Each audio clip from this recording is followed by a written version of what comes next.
یا ایتھا النفس المطمئنہ، اے اطمینان والے محبوب، اے نفس مطمئنہ محمد، اے اطمینان والے محمد، ارجعی الی ربک، لوٹا اپنے رب کے پاس، لوٹا اپنے رب کے پاس۔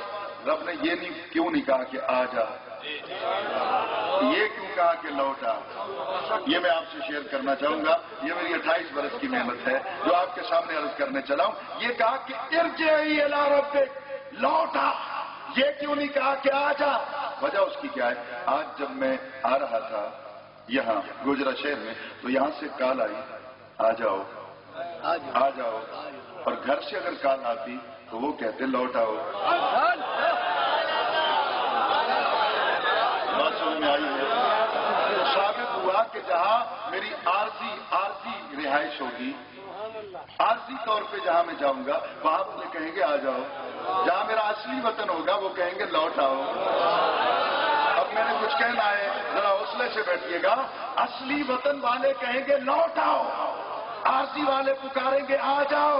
تو ارجعی الی ربک، یہ جملہ ثابت کرتا ہے میرے نبی کا اصلی وطن مکہ نہیں ہے، میرے نبی کا اصلی وطن مدینہ نہیں ہے، اصلی وطن ہے الی ربک۔ تو مولوی جا وہاں جا کے ریسرچ کر، اگر وہاں خاک ہے تو یہ خاکی ہوگا، وہاں نور ہے تو یہ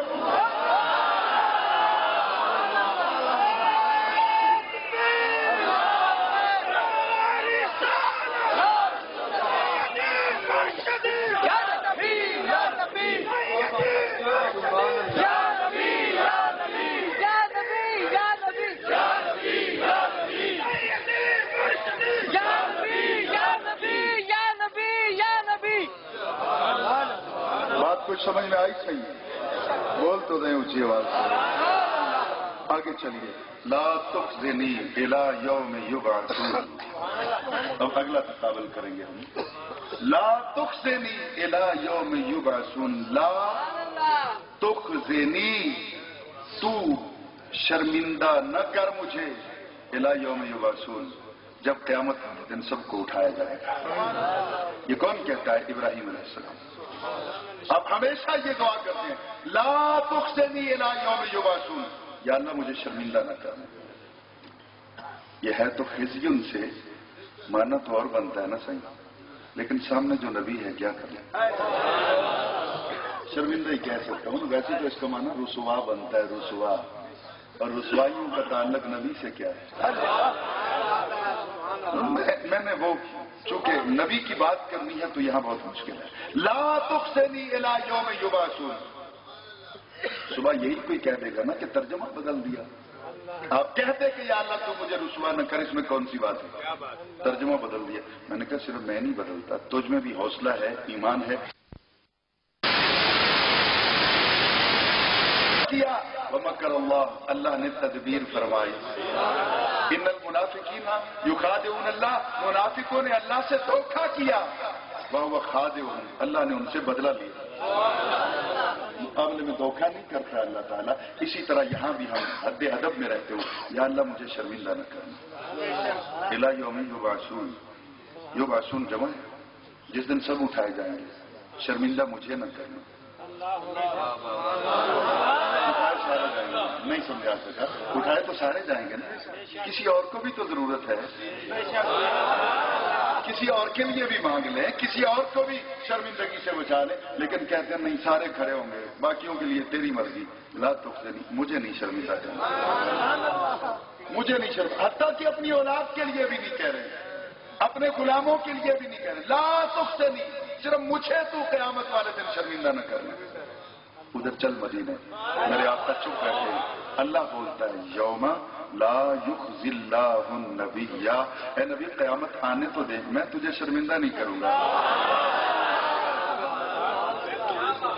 یوم لا یخزی اللہ النبی، یوم لا یخزی اللہ النبی، آنے تو دے میدان حشر، اے نبی اللہ تجھے شرمندہ نہیں کرے گا، صرف تجھے نہیں، والذین آمنوا معہ۔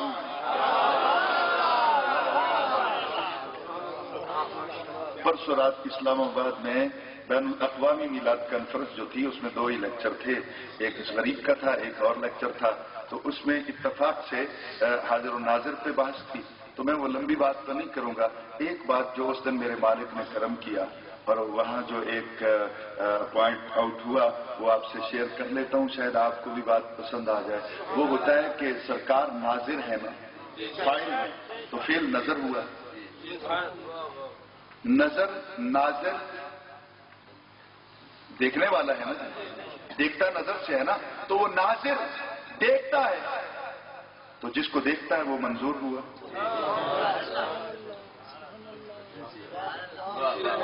غور سے میری بات کو سنیے، آپ سارے بیٹھے، میں ہوں نالائق آدمی، ناظر ہے نبی، دیکھتا کس کو ہے؟ غلاموں کو، تو ہم ہوئے اس کے منظور۔ تو جو نبی کو منظور ہو جائے اس کے لیے عذاب کیسا، دوزخ کیسی؟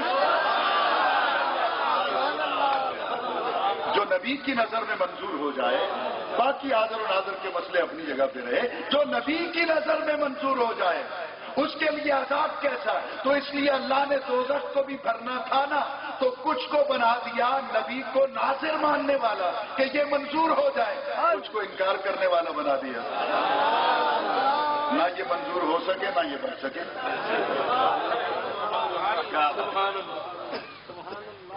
2-3 دن میں بات سمجھ آ جائے گی۔ اب ذرا غور سے میری بات کو سنیے گا، کہا یوم لا یخزی اللہ النبی والذین آمنوا معہ، صرف آمنوا نہیں، معہ کی شرط ہے، صرف ایمان نہیں، ایمان لانے کے بعد جو تیرا نوکر رہے، ایمان لانے کے بعد جو تیرے ساتھ رہے، ایمان لانے کے بعد جو غلامی کرتا رہے، اس کے لیے میرا وعدہ ہے، حشر کا دن آنے تو دے۔ اصل ابھی اسی اپنا مارچ کے مہینے میں جب میں اپنے کلاس روم میں تھا تو ایک دن بحث چل رہی تھی، تو بڑی عجیب کہ سرکار کہتے ہیں میں اس وقت تک جنت میں نہیں جاؤں گا جب تک اپنے آخری امتی کو بخشوا نہیں ہوں گا۔ یہ حدیث پاک ہے، علماء تشریف فرماتے ہیں، حضور کلام کرنا تو میرا حق بنتا ہے۔ میں نے اس پہ سوچا، اپنے اسٹوڈنٹس کو جو میں نے اس پہ لیکچر دیا وہ یہ ہے کہ ذرا غور تو کیجیے، سرکار کھڑے ہیں جنت میں جاتے ہیں، اللہ پوچھتا ہے کیوں؟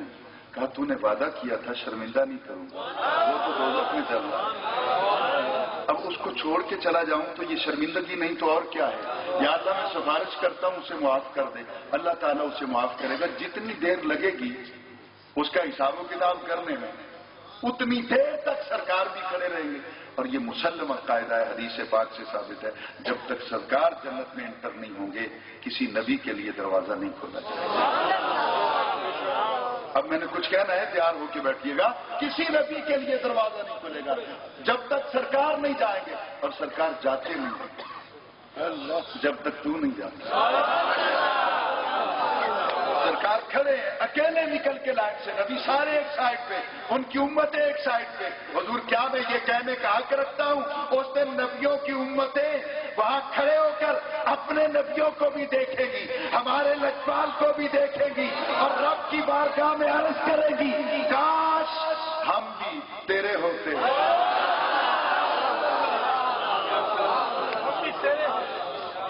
کاش حضور ہم آپ کے غلام ہوتے، آپ جیسا لجپال کہاں سے ڈھونڈ کے لائیں کہ جنت نہیں قبول جب تک غلام ساتھ نہ کرے۔ ایک تو اس سے یہ ہوا، دوسرا یہ ہوا کہ سرکار نہ جائے تو نبی بھی نہیں جا سکتے۔ اب دیکھیے ایک غلام پیچھے ہے، سرکار نہیں جا رہے، نبیوں کو بھی جانے کی اجازت نہیں۔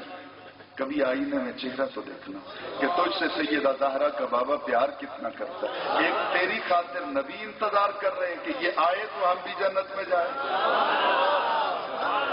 اور یہ کس کی وجہ سے ایسا ہوگا؟ سرکار کی وجہ سے ایسا ہوگا نا، ہمیں کون سے سرخاب کے پر لگے ہوئے، یہ سرکار کی وجہ سے ایسا ہوگا۔ اور سرکار نے میدان حشر میں کہاں کہاں عزت رکھنی۔ حضور والا انبیاء کرام اور اپنی امتوں کو لے کے پیش ہوں گے، اللہ پوچھے گا تم نے میرا حکم کیوں نہیں مانا؟ کہا ہمیں کسی نے بتایا ہی نہیں۔ اللہ نبیوں سے پوچھے گا تم نے بتایا نہیں؟ نبی عرض کریں گے یا اللہ تیرا پیغام ہم نے حرفن ان کو پہنچا دیا تھا، وہ انکار کر رہے ہیں کہ نہیں بالکل نہیں پہنچایا۔ اللہ تعالیٰ نبیوں سے پوچھے گا تمہارے پاس کوئی گواہ ہے؟ نبی کہیں گے ہے، کون ہے گواہ؟ مدینے والے کی امتی۔ ہم سب کو بلوا لیا جائے گا، ہم ہی گواہی دیتے ہو؟ ہم کہیں گے بالکل گواہی دیتے ہیں۔ کیا؟ یا اللہ تیرے نبی سچے ہیں، انہوں نے تیرا پیغام پہنچایا تھا۔ ہم گواہ کی حیثیت سے پیش ہوں گے۔ فوراً اپلیکیشن آ جائے گی دوسری امتوں کی طرف سے، یا اللہ یہ تو موقع پہ تھے ہی نہیں، گواہ کیسے؟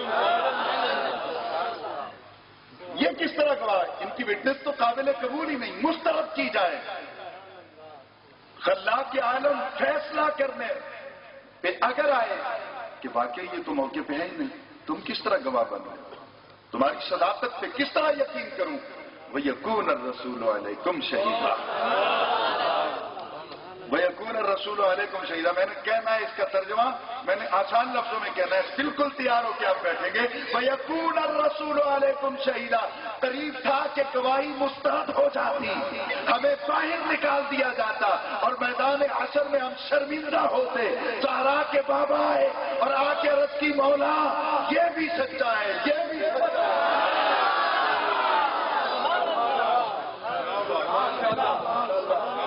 تو جس نے حشر میں تیری عزت بچانی ہے، آج تو اس کا در چھوڑ کے کدھر بھاگا پھرتا؟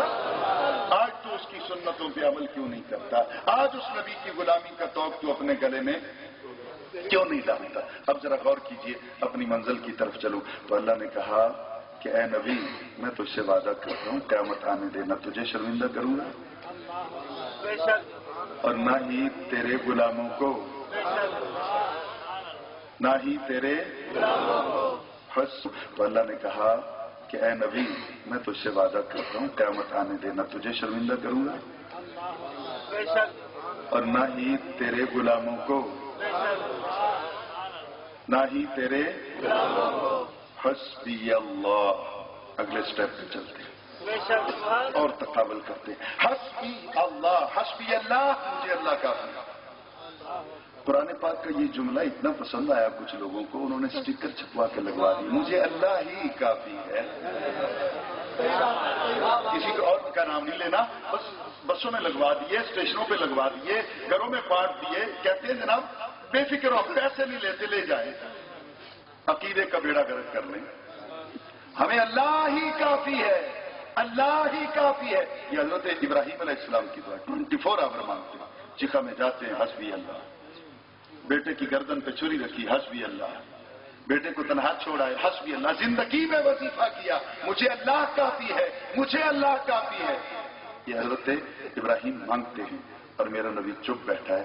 اللہ کہتا ہے یا ایھا النبی حسبک اللہ۔ اے نبی تیری خاموشی پہ قربان جاؤں، اے نبی تیری اداؤں پہ قربان جاؤں، اے نبی تیرے ناز و انداز پہ قربان جاؤں، تو چپ بیٹھا ہے، میں رب ہو کے کہتا ہوں اے نبی تجھے اللہ کافی ہے۔